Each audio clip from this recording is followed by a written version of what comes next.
Sebuah mobil menghantam tembok rumah warga di Jalan Syekh Abdul Qadir Mandili, Mandailing, Natal, Sumatera Utara.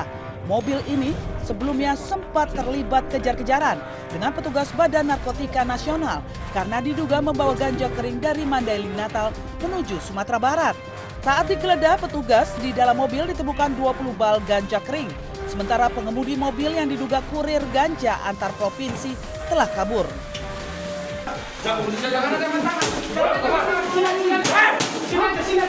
Petugas yang melakukan pengejaran akhirnya menemukan pelaku bersembunyi di salah satu rumah kosong dan menangkapnya. Terus kami lakukan pengejaran sampai ke sini dengan kecepatan yang tinggi sehingga tertabrak mobil ini. Jadi tersangka ini enggak, karena susahnya untuk keluar dari sini, beliau tersangka langsung kabur ke sana. Petugas BNN dan Sat Narkoba Mandailing, Natal masih mengembangkan kasus ini. Diduga pelaku yang mengaku berstatus mahasiswa terlibat jaringan peredaran narkoba antar provinsi. Dari Mandailing, Natal, Sumatera Utara, Ahmad Hussein Lubis, iNews melaporkan.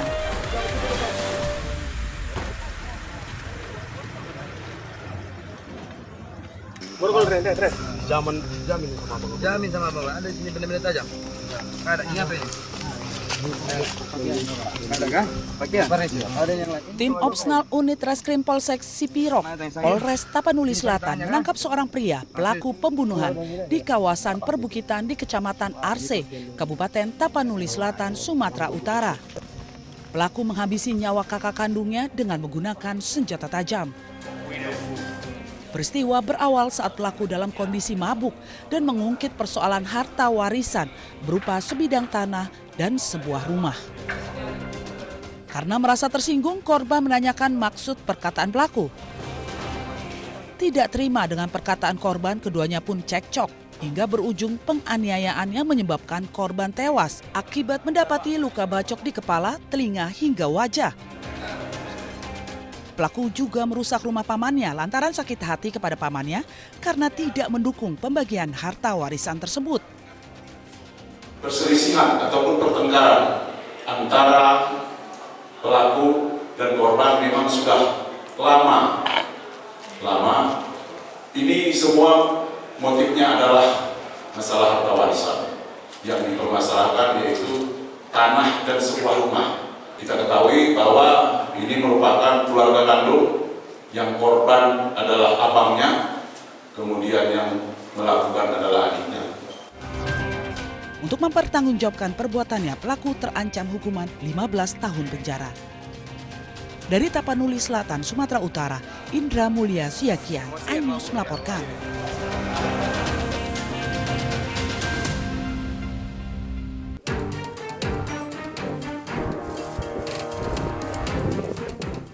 Sejak Minggu sore, 14 titik api baru muncul di kawasan Dingkik, Pananjakan, dan Puncak Lembu, Probolinggo, Jawa Timur.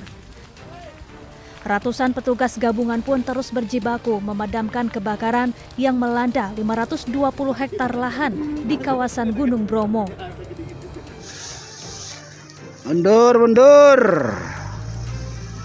Mundur. Kebakaran di Gunung Bromo yang terus meluas membuat Wakil Gubernur Jawa Timur Emil Dardak langsung mengecek lokasi. Emil pun menggelar rapat koordinasi yang tidak hanya membahas soal kebakaran tetapi juga mitigasi menghadapi bencana kekeringan.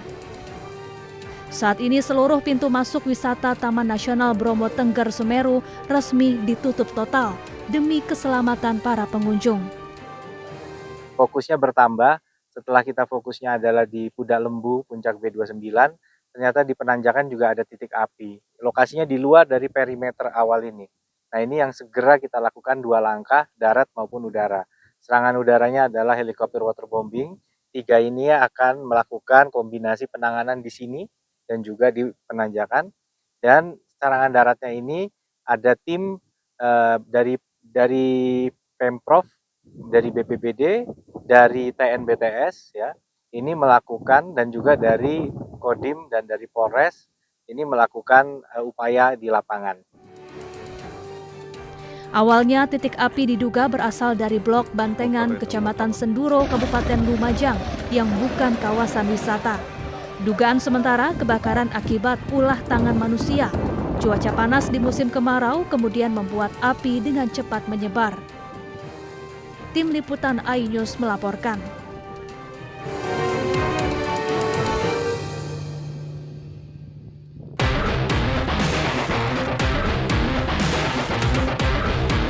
Polisi akan melakukan pembongkaran makam atau ekshumasi dan autopsi ulang jasad Sutrimo, orang dekat mantan Jampitsus Kejagung Febri Adriansyah pada Rabu 12 Agustus 2026. Sutrimo dimakamkan di Banyumas, Jawa Tengah.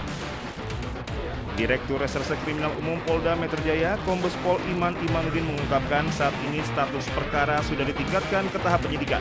Iman menyatakan proses ekshumasi atau autopsi ulang dilakukan untuk mengetahui penyebab pasti kematian Sutrimo.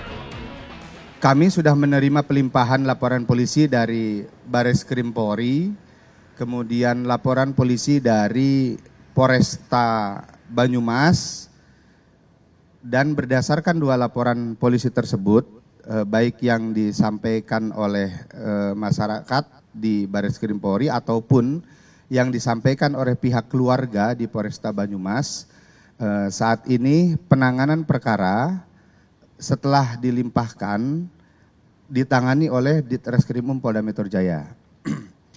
Dari hasil penyelidikan yang tentunya sudah dilakukan oleh Polresta Banyumas, juga dari hasil penyelidikan dari tim Ditreskrimum Polda Metro Jaya, kami sudah meningkatkan ke proses penyidikan. Insya Allah hari Rabu lusa kami akan melakukan ekshumasi di Banyumas.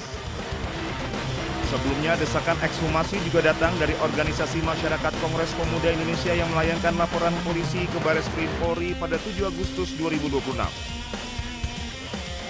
Sementara itu, pihak keluarga Sutrimo juga sudah membuat laporan polisi di Polresta Banyumas pada Sabtu 8 Agustus 2026. Adapun alasan pihak keluarga melapor yakni untuk mendapat kepastian hukum atas kematian Sutrimo. Dari Jakarta, Hadisti Arifah, Leman, iNews melaporkan.